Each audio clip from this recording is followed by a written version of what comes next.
Hi hello ನಮಸ್ಕಾರ welcome back to my YouTube channel. ಇವತ್ತಿನ recipe ನೀವು ಆಲ್ರೆಡಿ ತಮ್ನೇಲಲ್ಲಿ ನೋಡಿ ಗೊತ್ತಾಗಿರಬೇಕು ಅಂತ ಅನಿಸುತ್ತೆ. Cauliflower gobi Manchurian. ಇದು ತುಂಬಾ ಸಖತ್ತಾಗಿರುತ್ತೆ. ಚಿಕನ್ ಕಬಾಬ್ ತಿಂದಷ್ಟೇ ಸಿಕ್ಕಾಬಟ್ಟೆ ಟೇಸ್ಟಿಯಾಗಿರುತ್ತೆ. ಸೊ ನೋಡ್ಕೊಂಬರೋಣ ಬನ್ನಿ.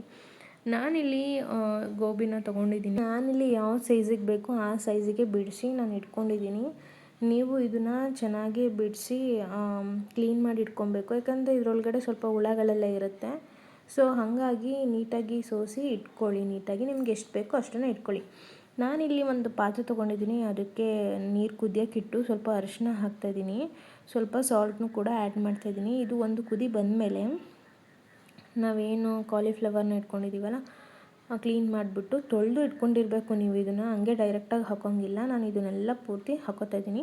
ಒಂದು 80% ಬೆಂದಿದ್ರೆ ಸಾಕು. ಒಂದು 70% ಅಥವಾ 80% ಬೆಂದಿದ್ರೆ ಸಾಕು. ಇದನ್ನು ನೀರು ಬೇರೆ ಮತ್ತು ಕಾಲಿಫ್ಲವರ್ ಬೇರೆ ಸಪ್ರೇಟಾಗಿ ಮಾಡಿ ಇಟ್ಕೊಳ್ಳಿ. ಇದನ್ನು ಜಾಸ್ತಿ ಕುದಿಸೋ ಅವಶ್ಯಕತೆ ಇಲ್ಲ, ಬೇಗ ಬೆಂದೋಗ್ಬಿಡುತ್ತೆ ಇದು. ನಾನಿಲ್ಲಿ ಇನ್ನೊಂದು ಪಾತ್ರೆ ತೊಗೊಂಡಿದ್ದೀನಿ. ಅದಕ್ಕೆ ನಾನು 2 ಸ್ಪೂನ್ ಆಗೋಷ್ಟು ಮೈದಾನ ತೊಗೋತಾ ಇದ್ದೀನಿ. ನೀವು ಎಷ್ಟು ಗೋಬಿನ ತೊಗೊಂಡಿದ್ದೀನೋ ಅದ್ರ ಮೇಲೆ ಅಳತೆಯಾಗಿ ತೊಗೊಳ್ಳಿ.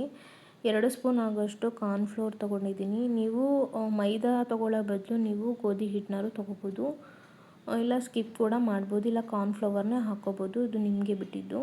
ಇಲ್ಲಿ ನಾನು ಅರ್ಧ ಟೇಬಲ್ ಸ್ಪೂನ್ ಗರಂ ಮಸಾಲ ಹಾಕ್ಕೋತಾ ಇದ್ದೀನಿ. ಅರ್ಧ ಟೇಬಲ್ ಸ್ಪೂನು ಧನಿಯಾ ಪೌಡರ್ ಹಾಕ್ಕೋತಾ ಇದ್ದೀನಿ. 1/4 ಟೇಬಲ್ ಸ್ಪೂನು ಅಚ್ಕಾರದ ಪೌಡರ್ನ ಹಾಕ್ಕೋತಾ ಇದ್ದೀನಿ.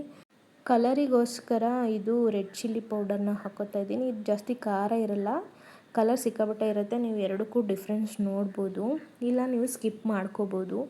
ಇದಕ್ಕೆ ನಾನು 1 ಟೇಬಲ್ ಸ್ಪೂನ್ ಆಗೋಷ್ಟು ಚಿಕನ್ ಮಸಾಲ ಹಾಕ್ಕೋತಾ ಇದ್ದೀನಿ. ಅರ್ಧ ಟೇಬಲ್ ಸ್ಪೂನ್ ಪೆಪ್ಪರ್ ಪೌಡರ್, ರುಚಿಗೆ ತಕ್ಕಷ್ಟು ಉಪ್ಪನ್ನ ಹಾಕ್ಕೋತಾ ಇದ್ದೀನಿ. ಸ್ವಲ್ಪ ನೀರು ಹಾಕಿ, ತುಂಬ ತೆಳುವಾಗೆ ಕಲಿಸ್ಬಾರ್ದು ಇದನ್ನು. ಸ್ವಲ್ಪ ನೀರು ಹಾಕ್ಕೊಂಡು ನೀವು ಮಿಕ್ಸ್ ಮಾಡ್ಕೊಳ್ಳಿ. ಸಡನ್ನಾಗಿ ಜಾಸ್ತಿ ನೀರು ಹಾಕಿದ್ರೆ ನೀವು ಅಳತೆ ಗೊತ್ತಾಗಲ್ಲ, ಮತ್ತೆ ಕಾರ್ನ್ಫ್ಲವರ್ ಹಾಕಬೇಕಾಗುತ್ತೆ, ಮತ್ತೆ ಮೈದಾ ಹಾಕಬೇಕಾಗುತ್ತೆ. ಸೊ ನೋಡಿ ನೀವು ನೀಟಾಗಿ ಮಿಕ್ಸ್ ಮಾಡ್ಕೊಳ್ಳಿ. ಈ ಥರ ಒಂದು ಗಂಟೆ ಇಲ್ದಿರೋ ಥರ ನೀವು ಮಿಕ್ಸ್ ಮಾಡ್ಕೋಬೇಕು.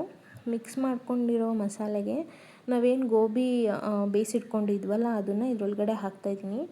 ಇದನ್ನು ಅಷ್ಟೇ ನೀಟಾಗಿ ಕೋಟಿಂಗ್ ಆಗಬೇಕು. ಶುಂಠಿ ಬೆಳ್ಳುಳ್ಳಿ ಪೇಸ್ಟ್ನ ಹಾಕೋದನ್ನು ನಾನು ಮರೆತುಬಿಟ್ಟಿದ್ದೆ.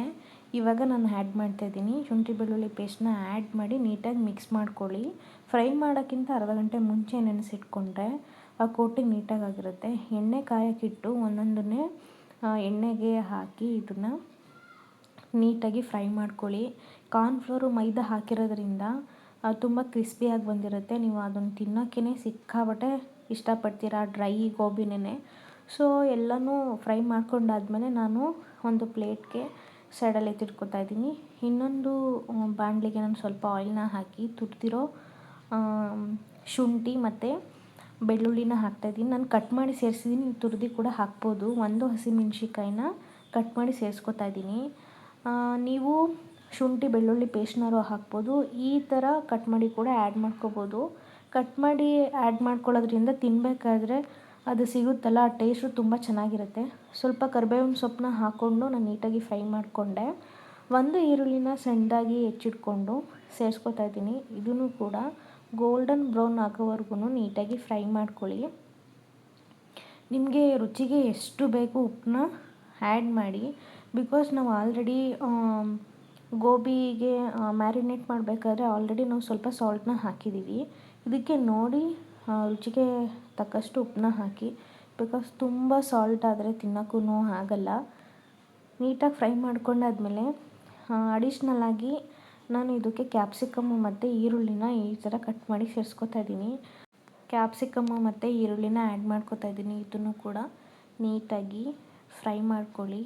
ಸ್ವಲ್ಪ ಕ್ಯಾಪ್ಸಿಕಮ್ ಮತ್ತು ಈರುಳ್ಳಿ ಎಲ್ಲ ಸಾಫ್ಟ್ ಆಗಬೇಕು, ಆ ಥರ ಬೇಯಿಸ್ಕೊಳ್ಳಿ. ನೀಟಾಗಿ ಫ್ರೈ ಮಾಡ್ಕೊತಾ ಇದ್ದೀನಿ.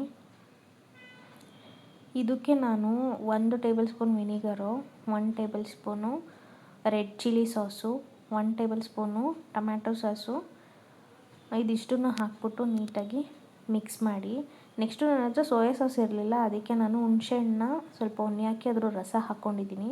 ಇದೆರಡನ್ನೂ 2 ನಿಮಿಷ ಫ್ರೈ ಮಾಡಾದ್ಮೇಲೆ ಸ್ವಲ್ಪ ನೀರು ಹಾಕ್ಕೊಂಡು ಚೆನ್ನಾಗಿ ಬೇಯಿಸ್ಕೊಳ್ಳಿ. ಆವಾಗ ಕ್ಯಾಪ್ಸಿಕಮ್ ಆಗಲಿ ಈರುಳ್ಳಿಗಾಗಲಿ ಆ ಮಸಾಲೆ ಎಲ್ಲ ತುಂಬ ಚೆನ್ನಾಗಿ ಬ್ಲೆಂಡ್ ಆಗಿರುತ್ತೆ. ಒಂದು 2 ನಿಮಿಷ ಕುದಿಸ್ಕೊಳ್ಳಿ. ನನಗೆ ಸ್ವಲ್ಪ ಸಾಲ್ಟ್ ಕಡಿಮೆ ಅಂತ ಅನ್ನಿಸ್ತು, ಸೊ ಅದಕ್ಕೆ ಇವಾಗಲೂ ನಾನು ಸ್ವಲ್ಪ ಸಾಲ್ಟನ್ನ ಹಾಕ್ತಾಯಿದ್ದೀನಿ.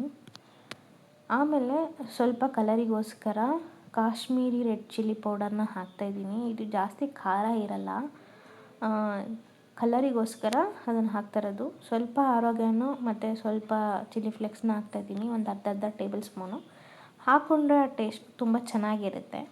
ಸೊ ನೀಟಾಗಿ ನಾನು ಎಷ್ಟು ನೀರು ಹಾಕಿದೆ ಅಷ್ಟು ನೋಡಿ ಸ್ವಲ್ಪ ಡ್ರೈ ಆಗಿದೆ. ಇಷ್ಟು ಡ್ರೈ ಆದರೆ ಸಾಕು, ನಿಮಗೆ ಪರ್ಫೆಕ್ಟಾಗಿ ಕನ್ಸಿಸ್ಟೆನ್ಸಿ ಬಂದಿದೆ ಅಂತ ಅರ್ಥ. ನೆಕ್ಸ್ಟು ಫ್ರೈ ಮಾಡಿ ಇಟ್ಕೊಂಡಿರುವಂತಹ ಕಾಲಿಫ್ಲವರ್ನ ಇದರೊಳಗಡೆ ಹಾಕ್ಕೊಳ್ಳಿ, ನೀಟಾಗಿ ಮಿಕ್ಸ್ ಮಾಡ್ಕೊಳ್ಳಿ. ಏನು ಮಸಾಲೆ ಹಾಕಿದ್ದೀವಲ್ಲ ಅದೆಲ್ಲ ಕೂಡ ಗೋಬಿಗೆ ಬ್ಲೆಂಡ್ ಆಗಿರಬೇಕು, ಆ ಥರ ಮಿಕ್ಸ್ ಮಾಡ್ಕೊಳ್ಳಿ. ನೀವು ನೋಡ್ತಿರ್ಬೋದು ಎಷ್ಟು ಚೆನ್ನಾಗಿ ಕಾಣಿಸ್ತೈತೆ ಅಂತ. ನೋಡ್ತಾ ಇರ್ಬೇಕಾದ್ರೆ ತಿನ್ನಬೇಕು ಅಂತ ಅನ್ನಿಸ್ತಾಯಿದೆ. ಅಷ್ಟು ನೀಟಾಗಿ ಕ್ಯಾಪ್ಸಿಕಮ್ ಆಗಿರ್ಬೋದು, ಈರುಳ್ಳಿ ಆಗ್ಬೋದು, ಅಷ್ಟು ಚೆನ್ನಾಗಿ ನೀಟಾಗಿ ಬ್ಲೆಂಡ್ ಆಗಿದೆ.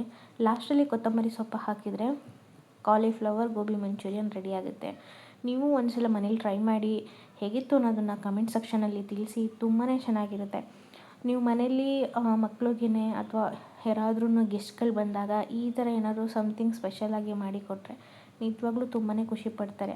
ಮಕ್ಕಳನ್ನ ಅಲ್ಲಿ ಇಲ್ಲಿ ಸ್ಟ್ರೀಟ್ ಫುಡ್ಡು ತಿನ್ನಿಸೋ ಬದಲು ಅಥವಾ ಬೇರೆ ಬೇರೆ ಎಣ್ಣೆಯಲ್ಲಿ ಕರಿದು ಮಾಡ್ಕೊಳ್ಳೋ ಬದಲು ನಿಮ್ಮ ಮನೇಲೆ ಹೆಲ್ದಿಯಾಗಿ ರೆಸಿಪಿಗಳನ್ನ ಮಾಡಿಕೊಡಿ. ಮಕ್ಕಳು ತುಂಬ ಖುಷಿಯಾಗಿ ಪಡ್ತಾರೆ. ಏನಾದ್ರೂ ತಿನ್ನಬೇಕು ಅನ್ನಿಸ್ದಾಗ ಈ ಥರ ರೆಸಿಪಿನ ಮಾಡಿಕೊಟ್ರೆ ಎಲ್ಲೂ ಹೊರಗಡೆ ಕರ್ಕೊಂಡೋಗಿ ಅಂತ ಮಕ್ಕಳು ಹಠ ಮಾಡಲ್ಲ.